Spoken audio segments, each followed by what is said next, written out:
faut maîtriser les briques d'innovation qui forment l'infrastructure sur laquelle repose l'économie et la société numérique. Je pense au cloud, je pense à l'intelligence artificielle, je pense au quantique, je pense à la cyber. Et puis, il faut aussi réguler. Bonjour Jean-Noël Barrot, vous êtes ministre de la Transition numérique depuis 2022. Merci de m'accorder cette interview. On se rencontre à l'occasion d'un événement organisé par l'association EDF Rights et par le groupe La Poste consacré à la souveraineté numérique. Alors la souveraineté numérique, c'est un thème qui revient souvent depuis quelques années et qu'on pourrait peut-être résumer par comment jouir de l'innovation technologique sans confier notre vie numérique à des groupes étrangers, américains ou chinois. Mais en fait, est-ce qu'on n'est pas dans une sorte d'impasse aujourd'hui par rapport à ça ? Le numérique, c'est la 5e clé de la souveraineté française et européenne. C'est Emmanuel Macron qui le disait dans son discours de la Sorbonne. Et après ce qu'on a vécu, la crise de la Covid, puis la guerre en Ukraine, je crois qu'il y a eu une prise de conscience générale qu'on devait être autonome, qu'on devrait être souverain pour éviter d'être dépendant de puissances étrangères. Et les éléments de cette souveraineté, de cette autonomie en matière numérique, c'est d'abord l'innovation, parce qu'il faut maîtriser les briques d'innovation qui forment l'infrastructure sur laquelle repose l'économie et la société numérique. Je pense au cloud, je pense à l'intelligence artificielle, je pense au quantique, je pense à la cyber. Et puis, il faut aussi réguler pour faire en sorte que dans l'économie numérique, un certain nombre de grands principes auxquels nous sommes attachés soient respectés. Le principe de concurrence saine et équitable, qui n'est pas toujours respecté aujourd'hui sur certains marchés numériques.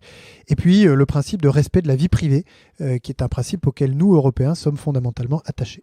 Alors, illustration de cette difficulté, on parle beaucoup en ce moment de l'application chinoise TikTok, montrée du doigt pour des problèmes d'addiction, des problèmes de fuite de données, voire d'espionnage. Je précise que cette interview que nous réalisons est faite avant votre rencontre avec des représentants de TikTok. Quoi qu'il en soit, selon vous, faut-il se méfier de TikTok ? Il est avéré que TikTok a traité des données d'utilisateurs européens à l'extérieur de l'Union européenne et en particulier en Chine. Ce ne sont pas les services secrets qui nous l'ont dit, c'est TikTok qui l'a avoué il y a quelques mois. C'est tout simplement inacceptable. Que ce soit TikTok ou tout autre réseau social, toute autre messagerie, ce principe est contraire à nos valeurs européennes.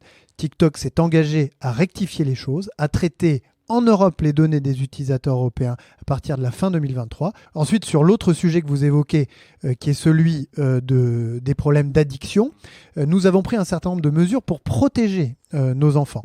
Dans quelques mois, la France sera le premier pays du monde à généraliser le contrôle parental qui filtrera préventivement les sites réservés aux adultes, qui permettra aux parents de contrôler le temps passé sur l'écran et puis de limiter l'accès à certains sites. Et puis, il y a quelques jours, l'Assemblée nationale a adopté une proposition de loi qui fixe une majorité numérique à 15 ans et plus précisément qui va imposer aux réseaux sociaux comme TikTok de vérifier sérieusement l'âge de leurs utilisateurs et s'ils ont moins de 15 ans, de recueillir le consentement de leurs parents. Comment allez-vous faire concrètement ? Ah bien, on va y réfléchir. C'est tout le travail qui a été fait pour la mise en œuvre de la loi sur la restriction d'accès des mineurs aux sites pornographiques. Mais c'est pas simple. C'est évidemment pas simple, hein, sinon la solution, ça fait bien voire longtemps. Impossible. Oh si, on va trouver des solutions. On a un cadre juridique pour le porno désormais. Il y a un cadre qui est en train de se mettre en place pour l'accès aux réseaux sociaux. Il reste désormais à consolider les solutions techniques. Elles existent, elles vont continuer à se développer, à s'améliorer et c'est ainsi qu'on pourra enfin faire appliquer la loi dans l'espace numérique. Alors je reviens à la question de la souveraineté précisément. En fait, pourquoi est-ce qu'on n'a pas un TikTok français ? Mais bon, la question s'est posée aussi sur pourquoi est-ce qu'on n'a pas de Google européen, etc. Mais il y a des applications françaises, des applications de réseaux sociaux qui fonctionnent bien. Je pense à BeReal, par exemple, qui est en train de connaître un franc succès auprès des jeunes. Et s'agissant de l'intelligence artificielle, nous avons un certain nombre de startups d'abord, et même pour certaines, on pourrait dire de scale-up, c'est-à-dire d'entreprises de taille assez significative. On a beaucoup entendu parler ces derniers jours de Hugging Face, par exemple, mais on a aussi entendu parler de startups comme Lighton ou Dust, qui, depuis la France, développent des modèles comme celui qui a permis la conception de ChatGPT et dont on entendra beaucoup parler à l'avenir. Alors ChatGPT, justement, vous avez comparé ChatGPT à un perroquet approximatif. Et certains, d'ailleurs, sur les réseaux sociaux, vous ont un peu taquiné en disant que peut-être vous sous-estimiez l'ampleur de cette révolution. Certains des meilleurs spécialistes en intelligence artificielle ont qualifié ChatGPT de perroquet stochastique. Donc, je n'ai fait d'une certaine manière que me faire le perroquet de cette formule-là. Oui, vous avez juste simplifié les choses pour dire qu'en fait, il y a une grande part de hasard dans ces réponses. Ce qui est important quand on réfléchit à l'avenir de l'intelligence artificielle et à la place que nous voulons que la France occupe dans ce domaine, c'est de bien dire ce qu'est ChatGPT et ce qu'il n'est pas. Ce qu'il est, c'est une application assez spectaculaire et fascinante des grands modèles transformers sur lesquels je vais revenir dans un instant. Ce qu'il n'est pas, c'est une sorte de pensée magique qui a réponse à tout de manière très fiable et qui va remplacer tous nos métiers de responsables politiques ou de journalistes. Mais ce sur quoi il met la lumière, c'est sur l'importance qu'occupe aujourd'hui l'intelligence artificielle dans nos vies, puisque ces mêmes modèles qui ont conduit à la conception de ChatGPT aujourd'hui sauvent des vies. Ils permettent d'accélérer le progrès scientifique, ils permettent de détecter des cancers notamment qui jusqu'à présent étaient détectés beaucoup trop tard pour être soignés, et ils ont permis à des chercheurs de découvrir le vaccin contre la Covid-19 beaucoup plus tôt qu'ils ne l'auraient pu sans ces fameux modèles. Donc l'intelligence artificielle est porteuse de très nombreuses promesses. ChatGPT en est l'une des applications qui va sans doute jouer un rôle dans notre quotidien. Je parle de ChatGPT, mais je pense qu'on aura très rapidement des alternatives françaises et européennes à des modèles comme ChatGPT. Mais les autres applications de l'intelligence artificielle sont là pour durer. Qu'est-ce qu'il faudrait pour que les Français s'approprient cette technologie sans en avoir peur ?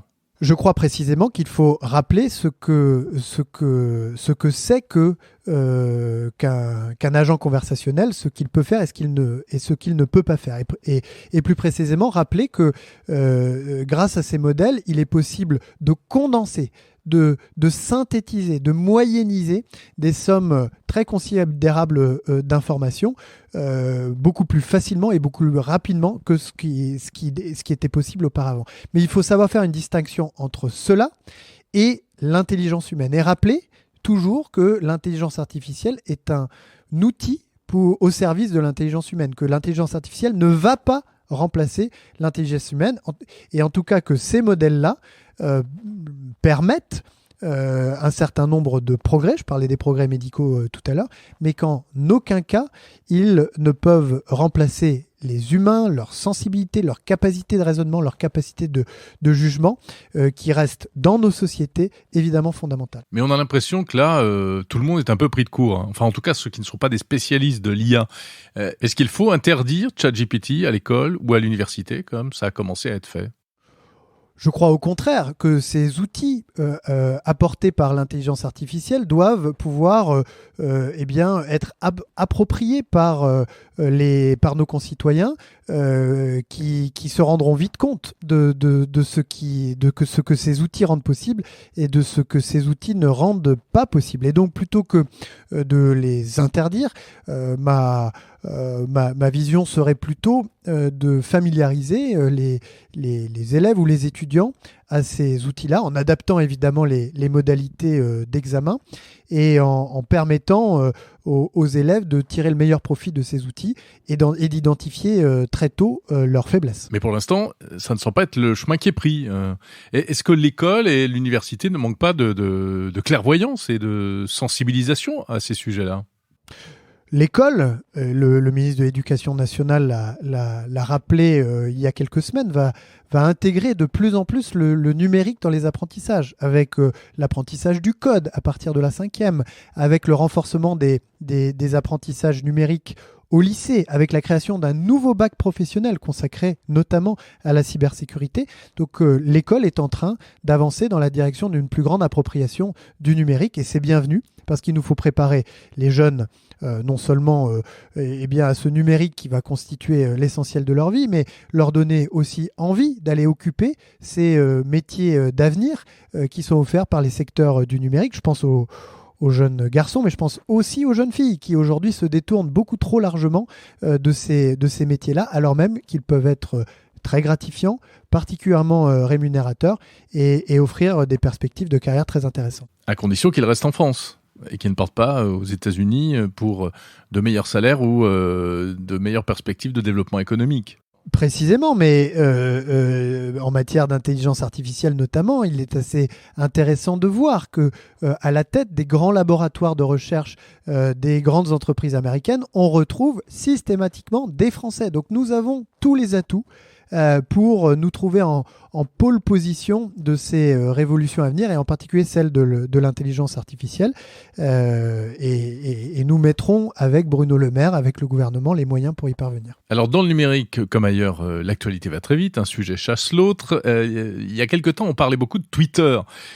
Jean-Noël Barrot, vous avez rencontré Elon Musk peu de temps après qu'il ait repris le réseau social. Il y avait beaucoup d'inquiétudes. Où est-ce qu'on en est aujourd'hui ? Quel bilan est-ce que vous tirez ? Le bilan, il sera fait de manière très simple. Soit Twitter se conforme aux règles que nous avons établies l'année dernière au niveau européen, en vertu du règlement sur les services numériques, et alors nous pourrons collectivement être assurés sur la capacité de Twitter à respecter les valeurs auxquelles nous tenons, et le niveau de responsabilité auquel nous souhaitons, nous, Européens. Pour l'instant, il n'y a pas eu de sortie de route. Pour l'instant, le processus est en cours. Si Twitter devait échouer dans sa quête, ou en tout cas ne devait pas réussir en tout cas à franchir les étapes pour se mettre en conformité avec ce règlement sur les services numériques, alors c'est très simple. Il sera assujetti à des sanctions très significatives, 6% du chiffre d'affaires, c'est 300 millions d'euros à peu près pour Twitter, et en cas de récidive, s'il ne se conforme toujours pas, alors il sera interdit sur le territoire de l'Union européenne. Jean-Noël Barrot, ministre du Numérique, une dernière question, on prend un peu de recul. Quelle vision avez-vous pour la France dans le numérique et le numérique en France pour les années à venir ? Ce que je souhaite pour la France, mais surtout pour les Français, c'est que la transition numérique puisse leur bénéficier, rendre leur vie meilleure et rendre la France plus prospère et plus juste. Cela veut dire soutenir l'innovation. Cela veut dire imposer dans l'espace numérique, dans le monde numérique, les règles, les principes et les valeurs auxquelles nous tenons. Et ça suppose enfin de faire en sorte que l'ensemble de nos concitoyens, pas uniquement celles et ceux qui ont des facilités avec le numérique, mais l'ensemble de nos concitoyens puissent tirer le meilleur profit de cette transition. Merci Jean-Noël Barrot, ministre délégué à la transition numérique.